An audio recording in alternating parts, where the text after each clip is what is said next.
Week 27, Overview, A Nation in Distress. Our last week of Unit 3 is packed, even though we only cover the last 2 years of Lyndon B. Johnson's administration. These were difficult years, so much so that Johnson felt that he personally had become a symbol of disunity in America and could not stand for re-election in 1968. But America's divisions paled in comparison to what was going on in China at this time. Let's start this week's overview over there. Mao Zedong had ruled China since his Red Army drove the nationalists to Taiwan in 1949, but he still didn't believe he had the control he needed to bring about true communism. We studied his Great Leap Forward in Week 20. It killed tens of millions and still failed to transform China's industrial infrastructure. By 1964, Mao believed the Chinese Communist Party was becoming too bourgeois. Mao determined to purge the party and restore his personal political power by initiating a new mass movement. He started with his Little Red Book, quotations from Chairman Mao, which came out in 1964. 6 billion copies were published. All Chinese workers and students were ordered to study this book. Those who wished to be well thought of, which was almost everyone, purchased it, read it, quoted it, and carried it openly. Mao then unleashed another revolution on the Chinese people, which began when he encouraged young people to criticize the Communist Party. Students at Beijing University put up posters with huge Chinese characters that said, "The university is controlled by bourgeois anti-revolutionaries."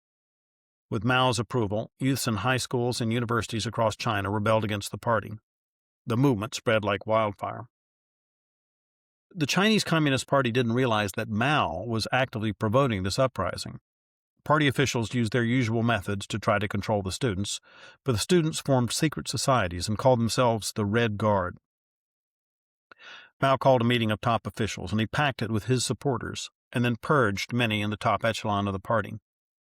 Mao then dictated an inflammatory document called the 16 Points that outlined the purposes for this new cultural revolution. Mao intended the Cultural Revolution to be a reform movement, but the language of the 16 Points was revolutionary. The youthful Red Guards, toting their little red books, took him at his word. With no authority but the chairman and their own interpretations of his thought, the Red Guards crusaded against traditional Chinese feudal culture and Western bourgeois culture. They ransacked museums and libraries, invaded homes, and assaulted individuals. Intellectuals were targets, since they were as close to bourgeois as one could get in a land where the actual bourgeoisie had long since ceased to exist. Party officials turned the chaos to their advantage, accusing their enemies of bourgeois or anti-revolutionary acts. The Red Guard took over from there. As Chinese students attacked the establishment, waving Mao's book, young men in America were trying to decide whether to register for the draft or flee the country. Young men in America were asking why they were at war with Vietnam. It had begun with the Cold War doctrine of containment and had escalated over the years. Some Republicans called for a much greater escalation. They wanted to fight to win, but LBJ did not agree. He didn't want to trigger World War III, so the Vietnam War became a war of attrition, a stalemate where both sides tried to bleed the other dry, like World War I. But TV made a war of attrition difficult. It brought graphic scenes of combat and moving pictures of funerals into middle-class homes, along with nightly lists of the names of the slain. Increasingly, American college students chanted, 1, 2, 3, what are we fighting for? LBJ didn't say. He never aggressively campaigned for support for the Vietnam War because he feared how it would affect his plans for the Great Society. With protesters outside the White House screaming, "Hey, hey, LBJ, how many kids did you kill today?" support for the war steadily eroded. Ordered to fight a war they didn't believe in, many young Americans dodged the draft and/or fled the country.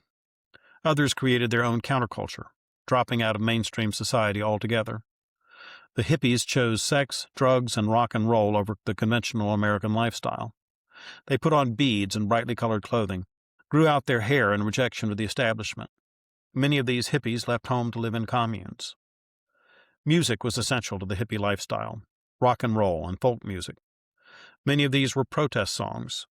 Hippies were in the front lines of anti-draft and anti-war demonstrations, as well as some civil rights campaigns. The civil rights movement was in trouble by this point. After the Watts riots, which we studied last week, Martin Luther King Jr. decided it was time to take the civil rights movement north. he headed to Chicago, where widespread corruption among real estate agents, businesses, and politicians made it almost impossible for blacks to rent or purchase homes in white neighborhoods. Those that did find such homes were in danger of having their home burned or bombed out. That meant most blacks lived in the slums. In the North, the black church wasn't as influential as it had been in the South. Black youth grew up in street gangs, not gospel choirs, which made nonviolence a hard sell. While he was campaigning in Chicago, a riot broke out that King was unable to stop. 2 people died, and many whites held King responsible. A month later, another riot broke out, this time made up of a group of angry white people. As the violence escalated, King tried to negotiate with Chicago's powerful black leaders, but they tried to get King out of town in order to save their own positions of power. White Northerners who had blamed white Southerners for their racism found it hard to see racism in their own cities, so they put the blame on the civil rights activists for stirring up trouble. A bill in Congress that would outlaw discrimination in housing didn't pass because the civil rights movement in general suffered a loss of moral authority. King and his followers left Chicago disheartened and disillusioned. The momentum of the decade appeared to have been reversed. Nonviolence was faltering, as new black leaders demanded power, not equality. The Black Panthers were the most visible organization that adopted the Black Power movement. The Black Panther Party for Self-Defense was established in 1966. Their black leather jackets, berets, and shock tactics caught much media attention. Panther demonstrations and rallies changed the central direction of the civil rights movement. They often sparked citywide riots. In 1967, Martin Luther King publicly announced his opposition to the Vietnam War. That burned his bridges with the world's most powerful advocate for civil rights, President Johnson. The war was dividing Democrats. Senator Eugene McCarthy, an opponent of the war, announced his candidacy for president. President Johnson barely beat him in the New Hampshire primary, a dangerous evidence of weakness. 4 days later, Robert F. Kennedy announced his candidacy. Bobby also opposed the war, and he brought the Kennedy name and the Camelot mystique to the primary fight. 2 weeks later, President Johnson dropped out of the race. 5 days after that, Martin Luther King Jr. was shot and killed. Riots erupted in Washington, Baltimore, and Chicago, plus other racial disturbances in 100 other cities. 2 months later, Robert F. Kennedy was also assassinated, gunned down by a lone gunman. Sirhan Sirhan was a Palestinian-born American who killed Kennedy because of his support for Israel. That assassination also killed the Democrats' best hope for winning the election.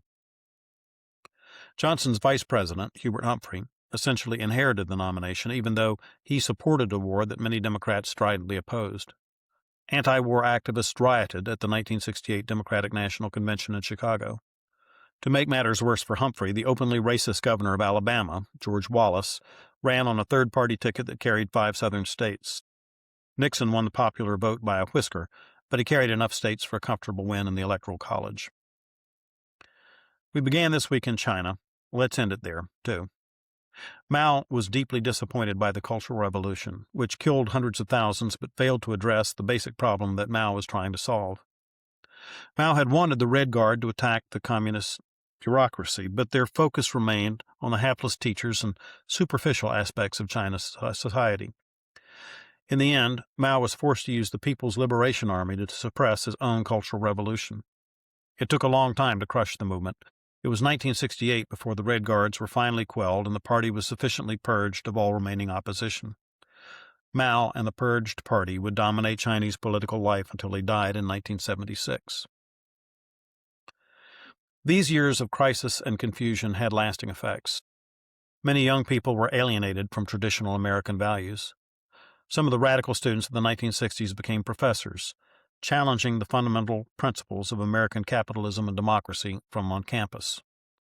In China, the Cultural Revolution produced a lost generation of young urban intellectuals, cynical and disillusioned. Perhaps 500,000 people were killed during the years of violence and upheaval. After a brief glimmer of hope, industrial workers who had become politically involved were again returned to a position of political passivity. Mao's betrayal of his own principles and the senseless violence across the land discredited the very idea of socialism for many Chinese. It created a lasting crisis of faith in Marxism.